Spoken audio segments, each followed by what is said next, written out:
Welcome back guys to our channel, and for today meron tayong Arduino training session episode 12.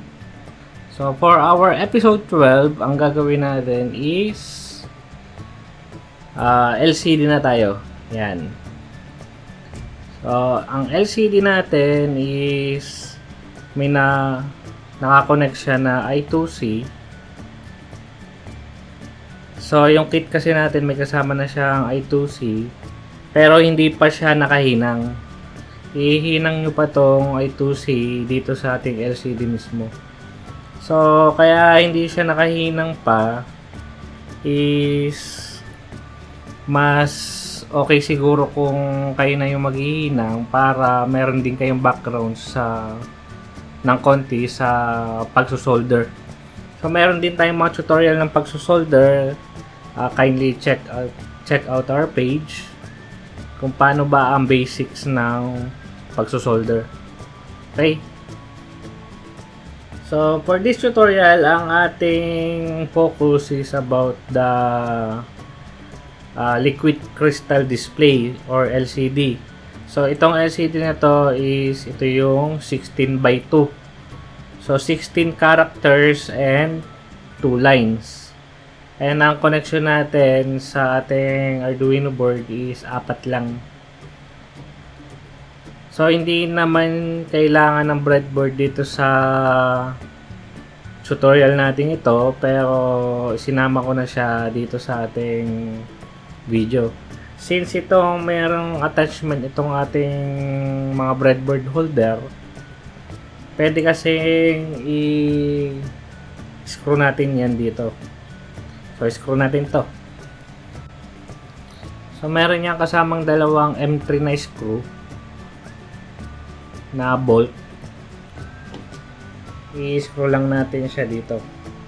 So, dito kasi sa attachment natin, meron niyang lagay ng LCD para pag nagpro-prototype tayo, yung ating mga components ay nasa isang lagayan lang.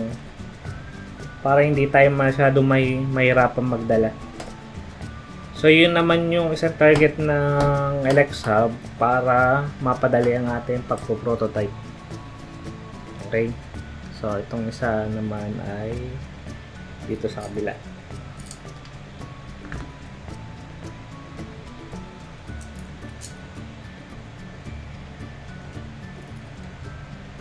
So, kapag may circuit na kayo, ilalagay lang natin dito sa breadboard, and then itong ating LCD display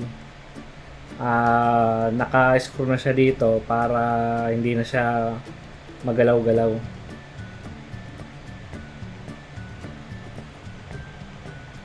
Okay guys, yan. So ang LCD display nga pala natin, meron niyang adjustment dito sa likod. Yun yung adjustment na ito is para sa contrast ng ating LCD. So, try natin i-adjust. Makita lang natin ang difference ng pag ina-adjust natin.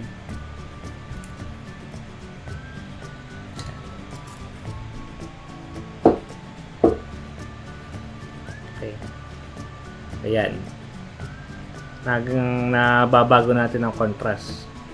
Pero ito muna ang ating gawin, then i-adjust na natin mamaya kapag mayroon ng code itong ating Arduino na magdi-display ng text dito sa ating LCD. So for the connection, meron tayo ditong Arduino Uno board, and then meron din tayo ditong LCD na 1602. So, ibig sabihin ng 16 characters and 2 lines. Ang 16 characters natin, kung bibilang tayo dito, 1, 2, 3, 4, 5, 6, 7, 8, 9, 10, 11, 12, 13, 14, 15, 16. 16 characters and 2 lines. Meron kasi mga LCD na 20:4 naman. 20 characters and 4 lines. Kung ang project nyo ay kailangan ng mas maraming i-display, I suggest na yun ang gamitin nyo. kasya rin siya dito sa ating breadboard attachment. Kaya meron lang kayong circuit doon, and then nakalagay na yung LCD dito para mas madali ang ating pagpo-prototype. So itong mga attachment na to, kasama ito dun sa kit na ino-offer ng LXHub. Kindly check our website or yung FB, and meron din kaming Shopee, Lazada, and TikTok. Okay guys, so for the connection, meron lang tayo dito. Since naka I2C tayo, ang ground, nakakonekta sa ground, VCC, doon sa 5 volts ng ating Arduino Uno.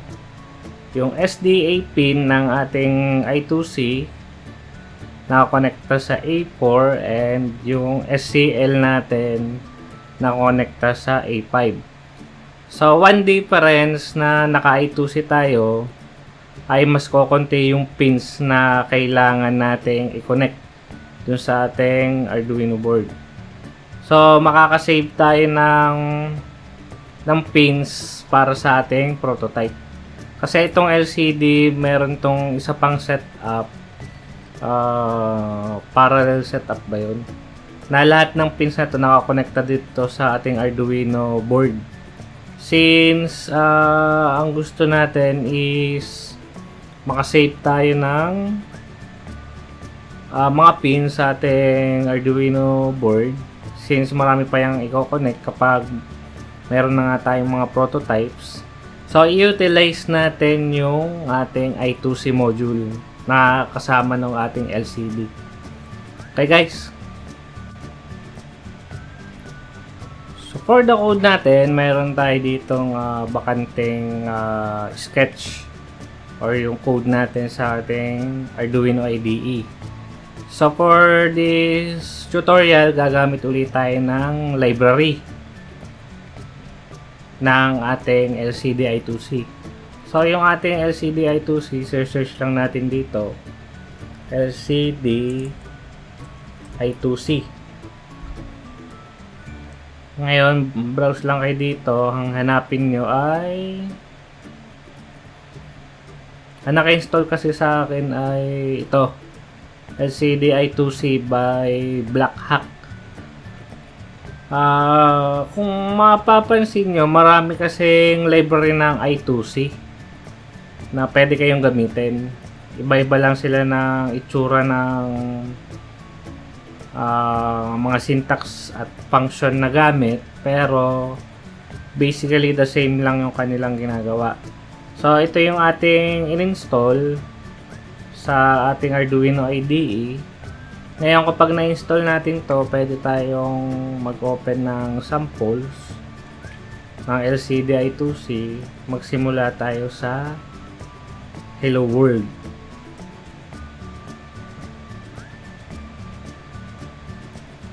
Okay. Yan. So, ang ating library gamit is galing sa Blackhawk. Kung mayroon siyang ano dito. Pero pag nagpro-prototype naman kayo, pwede nyo na itong i-delete para hindi lang crowded yung inyong code. So, okay.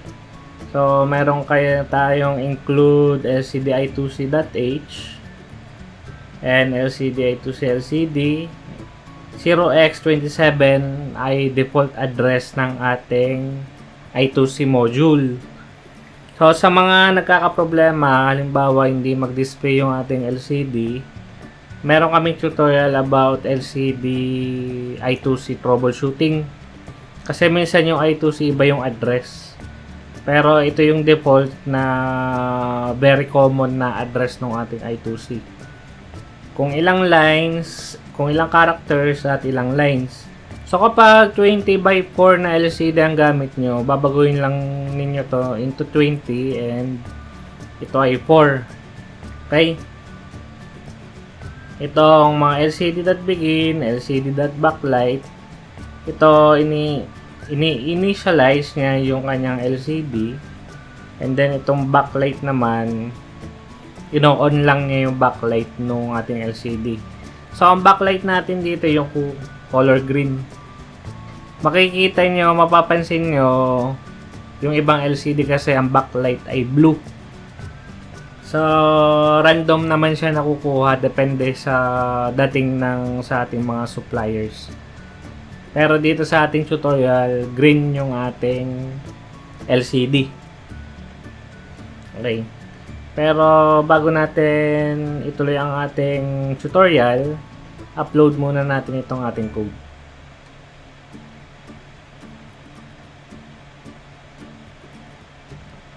Okay. So, kung mapapansin nyo dito, walang characters na nadi-display. At papatay-patay ang ilaw. So, sa library kasing ito, meron siyang naka-for loop na yung backlight niya nag-on at off. So, i-comment muna natin to. Para ma-comment natin yung isang set ng lines, select lang natin yung lines and then yung control slash. Mako-comment nyo na yung buong line. And then, upload natin ulit. Yan, steady na yung backlight natin. So, para mano natin ito, i-adjust lang natin yung contrast sa likod. So, kung mapapansin nyo, pag tumatagilid, kita nyo na may nadi-display. Pero kapag nakaharap siya, hindi nyo makita. So, adjust lang natin ng konti yan dito.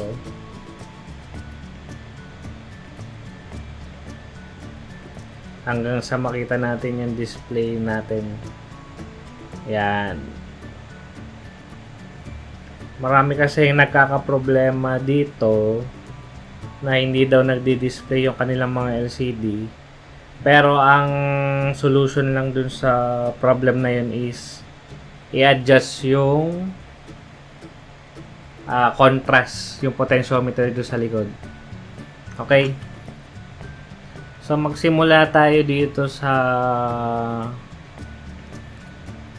yung steady lang. I-comment natin tong LCD.clear saka yung delay. Pagka-upload natin, yan, steady na siya. Ito kasing library na ginamit natin, ang kanyang sample is nag-on and off yung backlight at saka yung text. Pero kung preprint lang tayo ng steady, yan lang yan. Okay guys? Pero dagdagan natin ang mga codes dito ng konti. So kung napanood nyo na yung tutorials natin about serial monitor, meron siyang .print. Pag sa serial monitor natin, serial.print ang kanyang ginagawa. So dito, LCD.print naman ang ating ginagawa. Okay? Pero meron kasing mas magandang paraan dito para mas madali. Kasi kapag marami kang lines na i-print, LCD print ka ng LCD print ang mangyayari. Pero try natin sa sunod na tutorials pala yun para focus tayo dito sa basic niyang pag-print. Okay? So yung LCD.print natin, mag-print lang siya. Initially, yung una niyang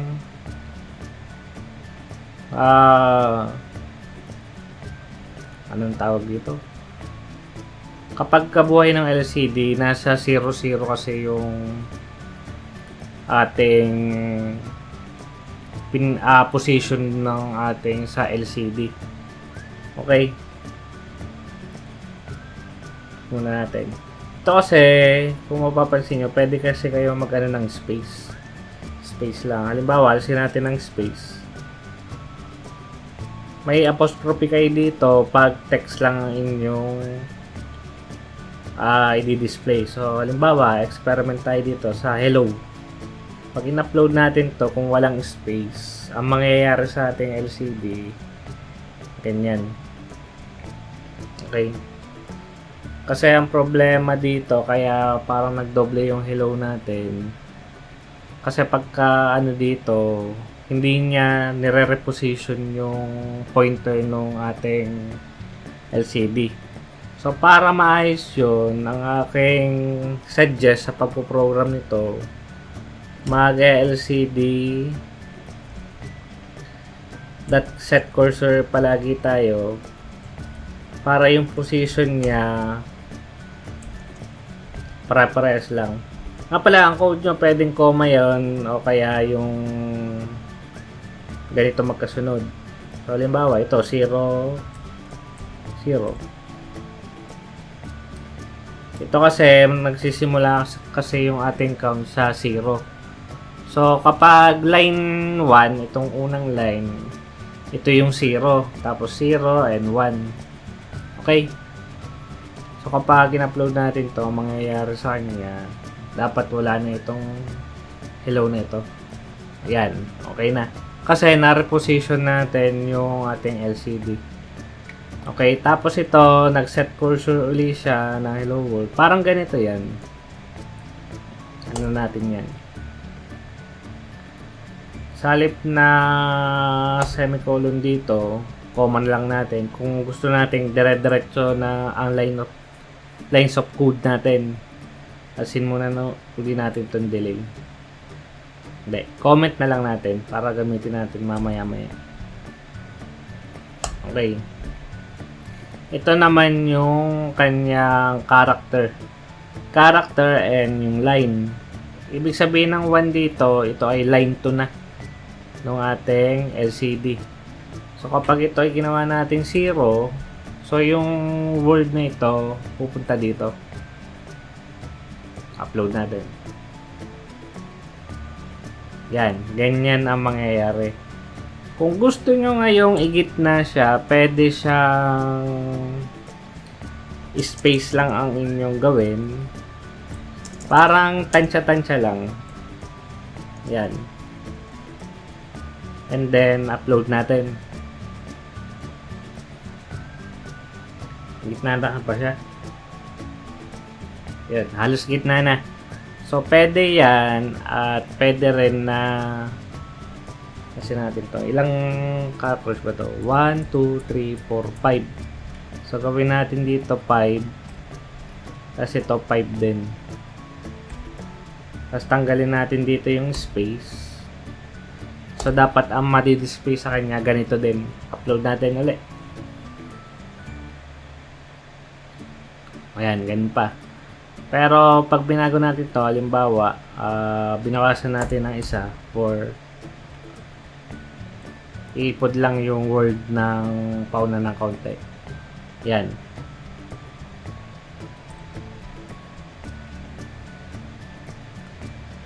So, yung backlight natin ay kapag ino-on natin ang backlight, ito yan. Pero kapag ang gusto mo yung walang backlight, meron kasi yung project na hindi essential ang backlight. Yan, halimbawa yan. Okay, wala nang backlight pero nandiyan pa rin yung hello world. Yung mga walang backlight kasi, meron ako isang project na may LCD. Ngayon, kapag may backlight kasi, mas magastos siya sa kuryente. Pero hindi naman ganun kalakihan. May konting-konti lang talaga. Pero, 24 hours ko siyang naka-on. Ang ginawa ko sa kanya, nag-integrate ako ng isang PIR sensor. Yung PIR sensor na yon ay madedetect kapag may mga tao na sa paligid na nagalaw. Ngayon, kapag nadedetect yung pag may nadedetect yung sensor na yon, saka lang mag-on yung backlight ng ating LCD. So, yun yung isang use kung gusto nyo patayin yung backlight or laging naka-on. Pero, depende rin sa inyo kung ano ang inyong type. Depende sa inyong prototype. Okay? Tanggalin muna natin to. And then, upload natin.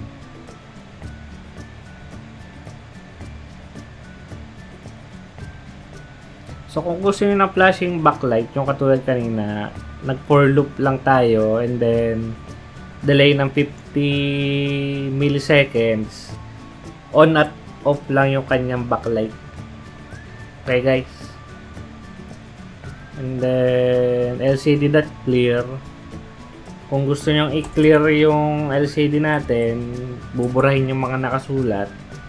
And then magde-delay tayo ng halimbawa 1 second.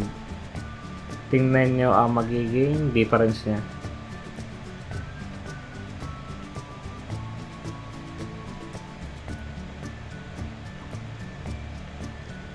Okay, ano nangyari?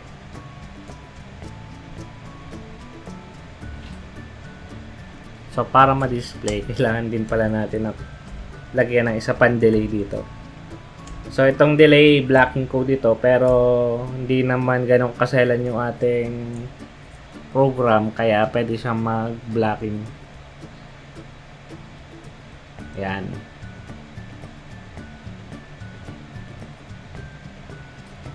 So, kung gusto nating dagdagan yung naka-display, ang gagawin natin is halimbawa, hello world muna sa una. And then, gusto natin mag-display ng panibagong copy-paste natin to.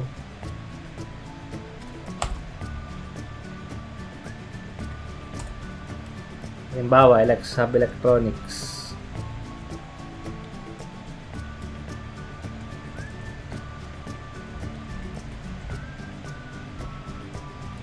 And then, ilipat din natin itong delay na to dito. So, mangyayari, di-display siya ng hello world. And then, after 1 second, magki-clear yung ating LCD.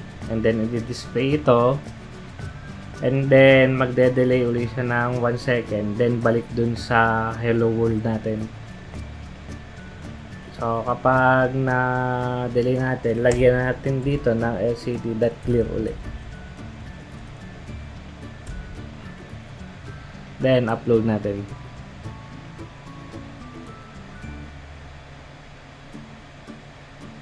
Okay. So, ay tama lang natin itong lines natin dito para maging gitna. So, bawasan natin ito ng dalawa, 3, and then bawasan din natin ito ng gawin natin 3 para maano natin kung gitna ba siya o hindi. Yan. So, yung word na electronics, gitna na siya. Yung Alex Hub, i-adjust natin ng dalawa para gitna natin.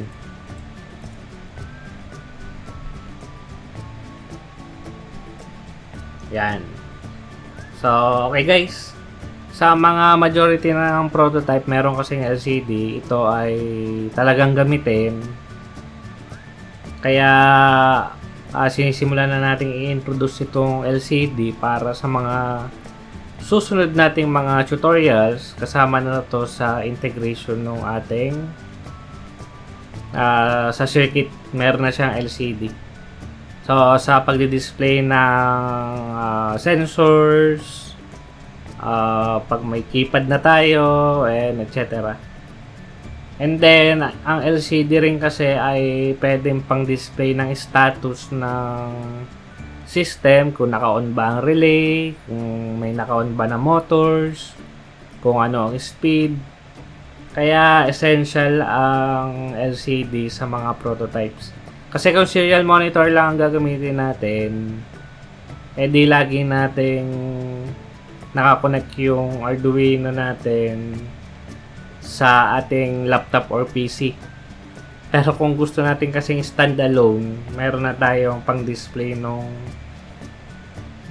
ating mga sensors and etc. So okay guys, sobrang ikli lang ng ating tutorial for today. But ito ay napaka-importanting part na pwedeng i-add sa ating mga prototypes. So, sa mga next tutorial natin, baka sa mga keypad and sensors na tayo. Okay guys, good luck sa inyong mga prototypes. Ito muna for today and bye-bye!